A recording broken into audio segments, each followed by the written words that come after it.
प्यारे दर्शकों नमस्कार। तारीख है आज 8 अप्रैल 2026, दिन बुधवार, हिंदी तिथि वैशाख माह कृष्ण पक्ष षष्ठी।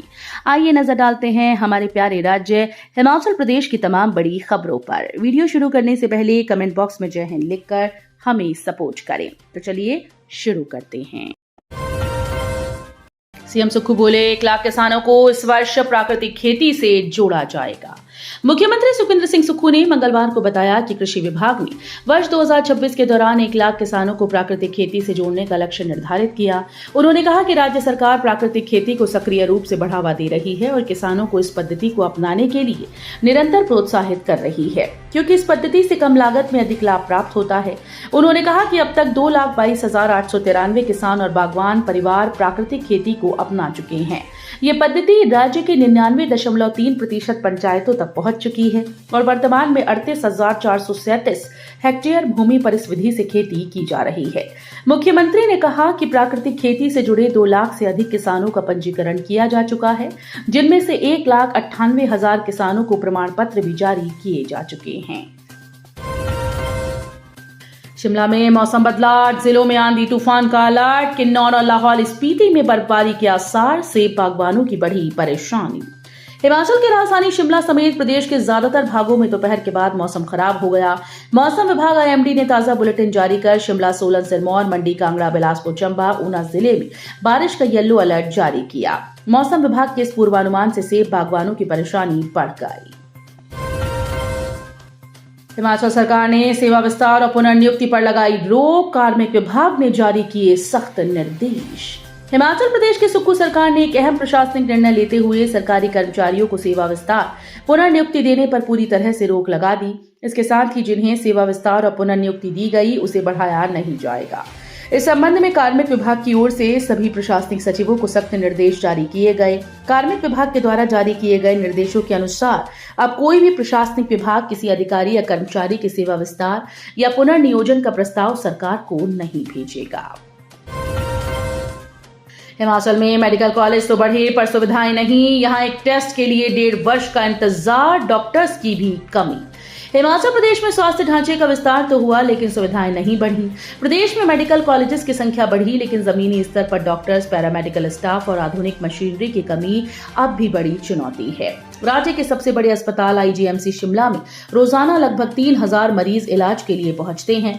यहाँ ओपीडी में लंबे कतारों और वार्ड में बिस्तर की कमी आम है। प्रदेश में 20 से 40% तक डॉक्टर्स के पद रिक्त हैं।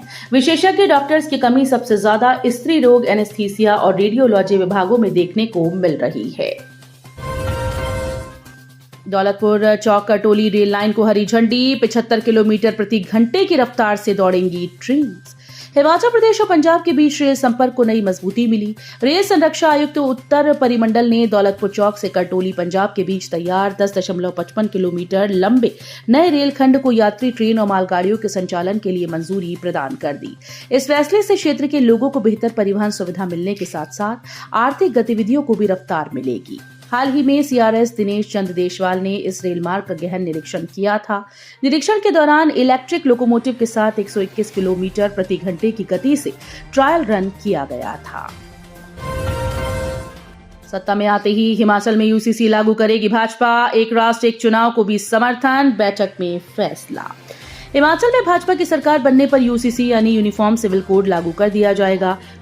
यह निर्णय मंडी में आयोजित भाजपा की 2 दिवसीय प्रदेश कार्य समिति की बैठक में लिया गया। मीडिया से संवाद में ये जानकारी पूर्व केंद्रीय मंत्री व सांसद अनुराग ठाकुर ने दी। अनुराग ठाकुर ने जहां केंद्र की मोदी सरकार की नीतियों की सराहना की, वहीं कांग्रेस को भी जमकर घेरा। अनुराग ने कहा कि प्रदेश में भाजपा की सरकार बनते ही बेरोजगार युवाओं को रोजगार मुहैया करवाने के अलावा विकास का खासा ख्याल रखा जाएगा।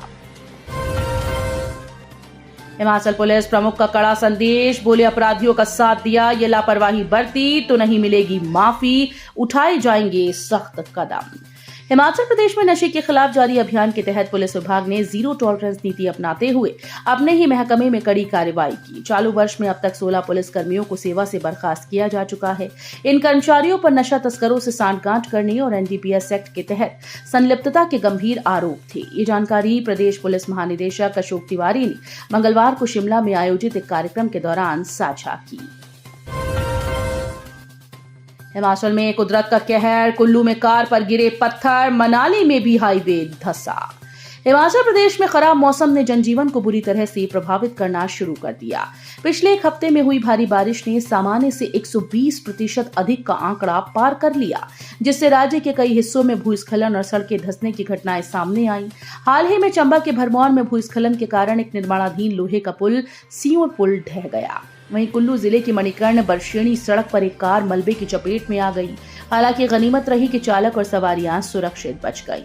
मनाली में भी स्थिति चिंताजनक है, जहां हाईवे का एक हिस्सा दोबारा धंस जाने से यातायात बाधित होने का खतरा बढ़ गया है। जनजातीय क्षेत्रों की 5,000 से अधिक महिलाओं को राहत, खाते में आए 4500 रुपए। प्रदेश सरकार द्वारा चलाई जा रही इंदिरा गांधी प्यारी बहना सुख सम्मान निधि योजना के तहत जनजातीय क्षेत्रों की महिलाओं को बड़ी राहत दी गई। सरकार ने इन क्षेत्रों की 5,000 से अधिक महिलाओं के खाते में जनवरी से मार्च तक की 1500 रुपए प्रतिमाह की राशि जारी कर दी। यानी महिलाओं के खाते में 3 महीने के हिसाब से 4500 रुपए डाले गए। ये सहायता चंबा जिले के पांगी, शिमला जिले के कुप्पी, डोडरा, क्वार, लाहौल और काजा जैसे दूर दराज जनजातीय इलाकों की महिलाओं को प्रदान की गई। किन्नौर में कचरे से बनाई कलाकृतियां, हिमतेंदुआ पारंपरिक महिला की आकृति उकेरी, टीन के डिब्बों, प्लास्टिक की बोतल, ढक्कन का प्रयोग।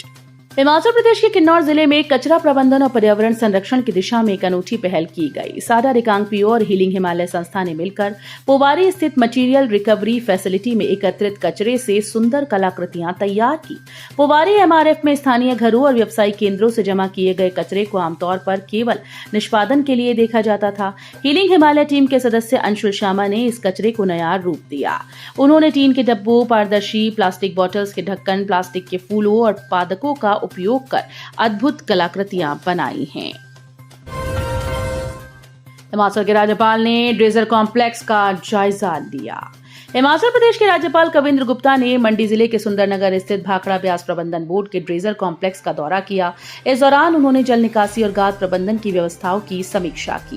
दौरे के दौरान राज्यपाल को प्रबंधन बोर्ड की विभिन्न गतिविधियों और इसके संचालन तंत्र के बारे में विस्तृत जानकारी दी गई। उन्होंने विशेष रूप से जल निकासी की तकनीकी व्यवस्थाओं और गाद के प्रबंधन व विस्तारण से संबंधित प्रक्रियाओं में गहरी रुचि दिखाई। सीबीएसई स्कूल्स के लिए विभिन्न विषयों के 390 शिक्षक होंगे भर्ती, इस दिन से कर सकेंगे आवेदन। हिमाचल प्रदेश के बेरोजगार युवा वर्ग के लिए नौकरी पाने का सुनहरा मौका है। हिमाचल प्रदेश राज्य चयन आयोग हमीरपुर ने स्कूल शिक्षा विभाग में विभिन्न विषयों के शिक्षकों के 390 पद भरने के लिए अधिसूचना जारी की। इन पदों के लिए ऑनलाइन आवेदन प्रक्रिया 13 अप्रैल से शुरू होगी। आयोग की ओर से जारी अधिसूचना के अनुसार अभ्यर्थी 13 अप्रैल सुबह 10 से 4 मई रात 11:59 तक आवेदन कर सकेंगे। आवेदन केवल ऑनलाइन माध्यम से ही स्वीकार किए जाएंगे। चयनित अभ्यर्थियों को 30,000 रुपए प्रतिमाह मानदेय तय है। आईफोन के लिए नाबालिग बेटे ने चुराए मां के गहने, करीब 3 लाख रुपए का लिया लोन। यहां का मामला पुलिस थाना नादौन के तहत 2 दिन पूर्व गग्गाल में हुई गहनों की चोरी का मामला सुलझ गया। पुलिस ने चोरी के गहनों को नादौन स्थित निजी फाइनेंस कंपनी से बरामद किया। पुलिस जांच में अहम खुलासा हुआ कि नाबालिग बेटी ने आईफोन खरीदने के साथ साथ अन्य शौक पूरा करने के लिए चोरी की वारदात को अंजाम दिया था। इन गहनों की एवज में करीब 3 लाख रुपए का लोन लिया था।